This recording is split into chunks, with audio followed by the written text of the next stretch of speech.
A factory worker father hurriedly excused himself upon her announcement. As soon as she uttered those words, my stepmother, with a wicked grin, impulsively splashed tea onto my dad's face. Beside her, she burst into laughter. Surprisingly, my stepfather made no effort to reprimand her.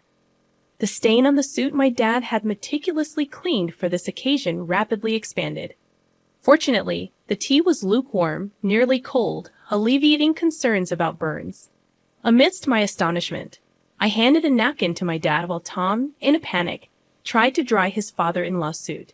Even in the midst of worrying about potential injuries, Tom couldn't help but laugh at the absurd behavior of his parents. Throughout this chaos, my dad remained silent, stood upright, and pointed at them, declaring, "Well then, I'll just ruin your company." The unfamiliar sternness in his voice caught me off guard. He took my hand, and we left the chaotic scene behind. Tom scolded his parents before quickly joining us. "I'm really sorry, father-in-law. I'll make my parents apologize later." He apologized, but my dad, with a grave tone, reassured him, "No need. We're done with them anyway." He patted Tom's shoulder as we walked away from the tumultuous O'Connor household. Allow me to introduce myself. My name is Yvonne Warner, a 26-year-old office worker.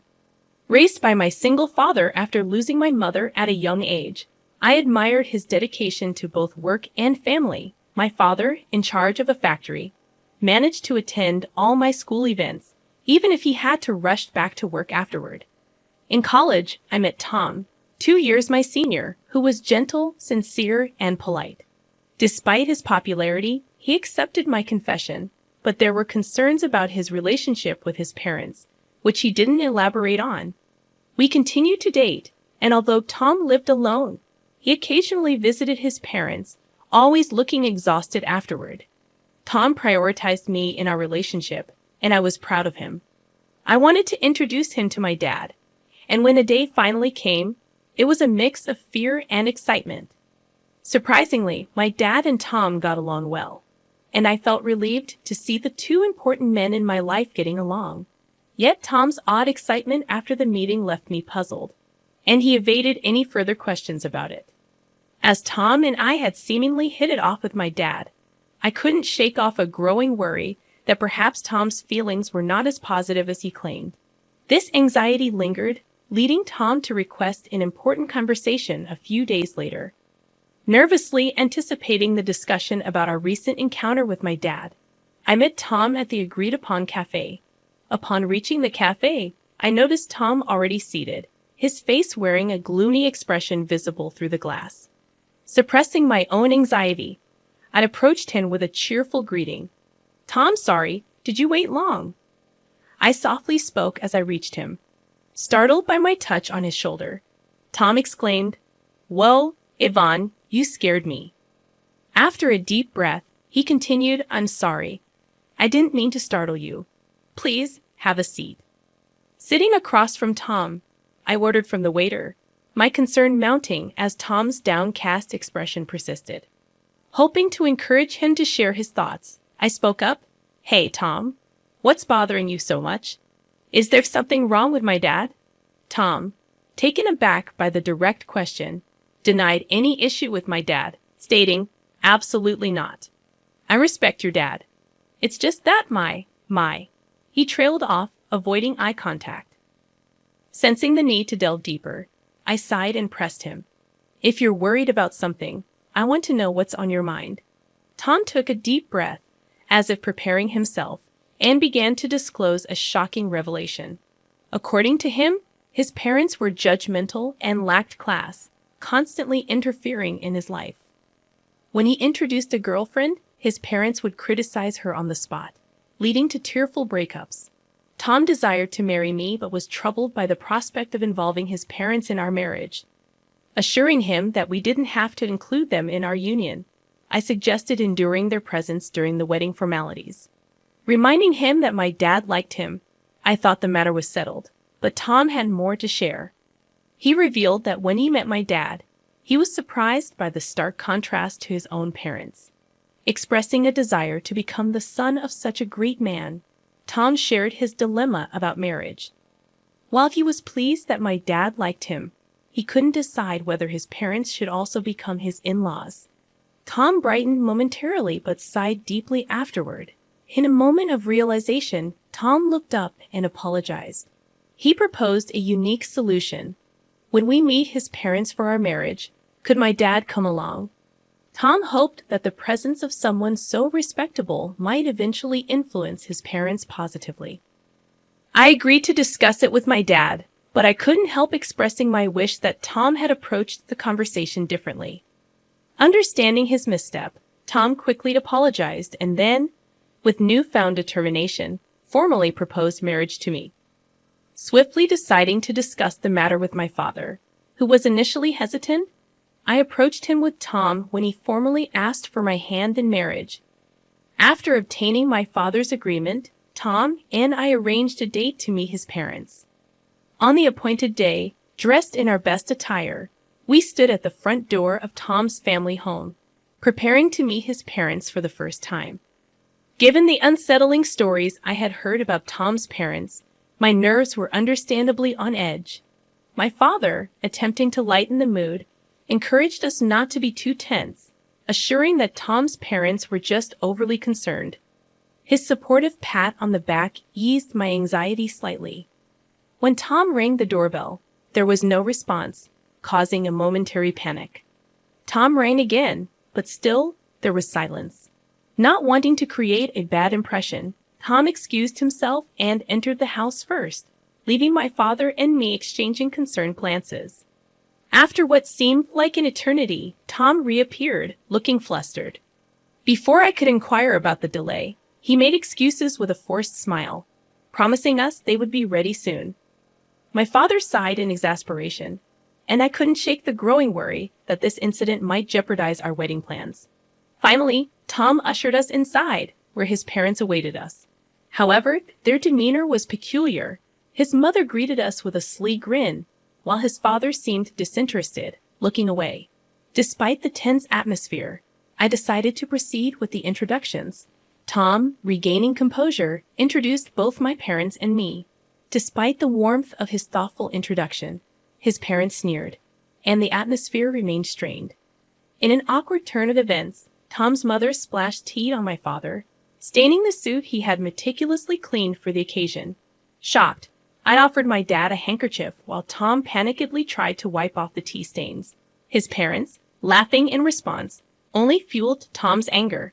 My father, standing up, pointed at them and declared, "Then I'll ruin your company," a tone and statement I had never heard from him before. Taking my hand, he left the house, leaving Tom's parents in the wake of Tom's scolding. Returning to our house with Tom, my father changed clothes, and Tom earnestly apologized for the incident. I could hear my dad's troubled voice during their conversation. Although I was shocked by Tom's parents' actions, I knew they wouldn't be easy to get along with. Seated on the living room sofa, clenching my fists, I replayed the event in my mind, seething at the insult directed at my dad. When my dad and Tom finished changing, Tom immediately apologized to me, almost bowing down, expressing regret for not anticipating such behavior from his parents. His sincerity was evident, and he didn't even ask for forgiveness. Feeling the need to apologize as well, I took Tom's hand as he kneeled on the floor, expressing my regret for suggesting the meeting without fully understanding the situation. Unexpectedly, the situation took a serious turn, and I felt compelled to apologize to my father for the unintended consequences of my thoughtless suggestion. His troubled expression and shrugged shoulders conveyed the difficulty in addressing the situation. Determined to understand the gravity of my dad's threat, I sought clarification. "Dad, was what you said true? Are you really going to ruin their company?" To my question, my dad glanced at Tom and nodded firmly, affirming his intent. My father, the CEO of a renowned local enterprise, revealed that their business was already struggling. As the factory manager and CEO, he had started as a worker in the very factory, sacrificing his dream of becoming a painter to raise me alone after my mother's passing. He worked tirelessly and climbed the corporate ladder through several promotions. Eventually, he took over as the CEO when the former CEO retired. During our recent visit to Tom's family home, we discovered that one of the subsidiaries managed by Tom's father, my father-in-law, belonged to my dad's company.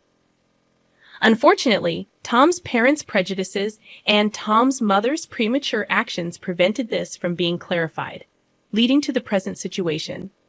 My father explained that his company faced management difficulties, contemplating downsizing without resorting to layoffs. Regret was evident in his words as he considered the impact on his employees. After Tom's serious conversation with my father, he proposed closing down the subsidiary where Tom's parents worked.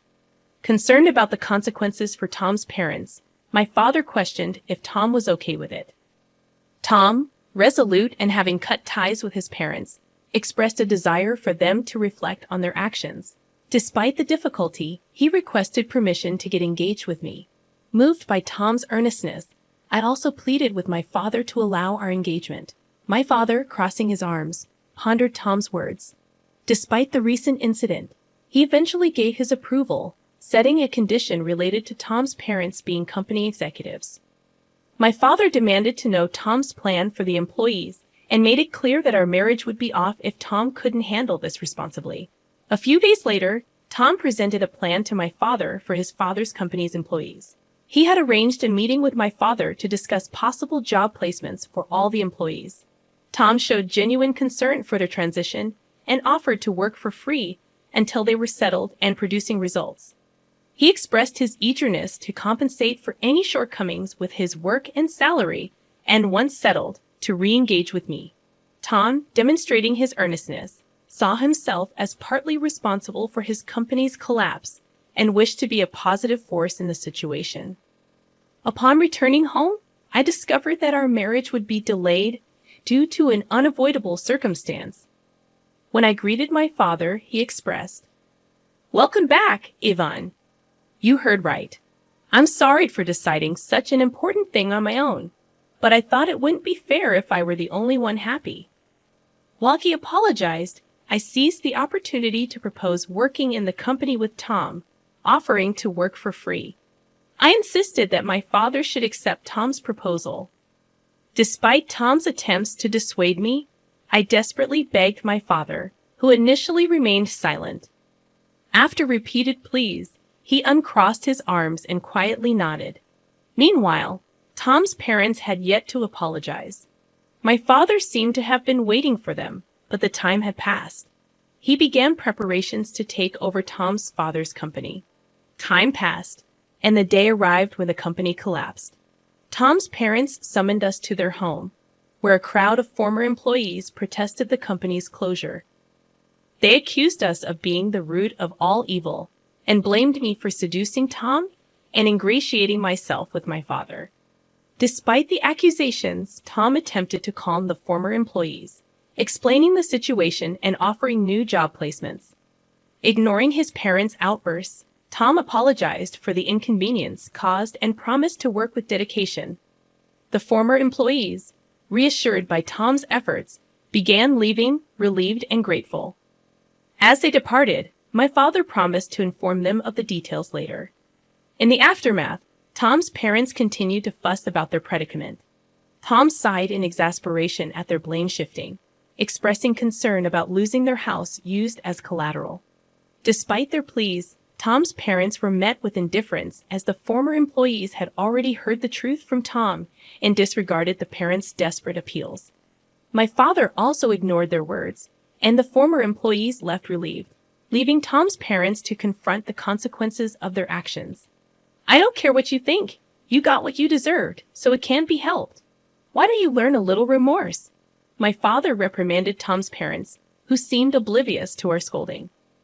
Unable to bear their persistence any longer, I finally lost my patience. "Haven't you just caused trouble for Tom all this time, boasting about being business owners and only caring about titles? Isn't that why this happened?" My words left his parents speechless, seemingly ready to retort, but halted by my father's decisive intervention. He made it clear that he wouldn't allow them to speak further.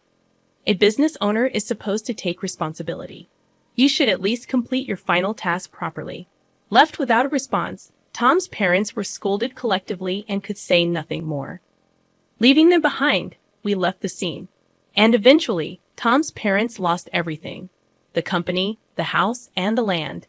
They never provided any guarantees to the former employees and evaded responsibility. After losing everything, they reached out to Tom for help, but having cut ties with them, Tom coldly turned them away. Now, they were probably in jail, and we heard nothing from them since. Even if they got out, they still had a debt to the former employees, so the situation remained dire. Afterward, Tom and I quit our jobs and joined my father's company. Living off our savings in the first month, we worked for free as promised. One day, we encountered a former employee of Tom's parents' company at work.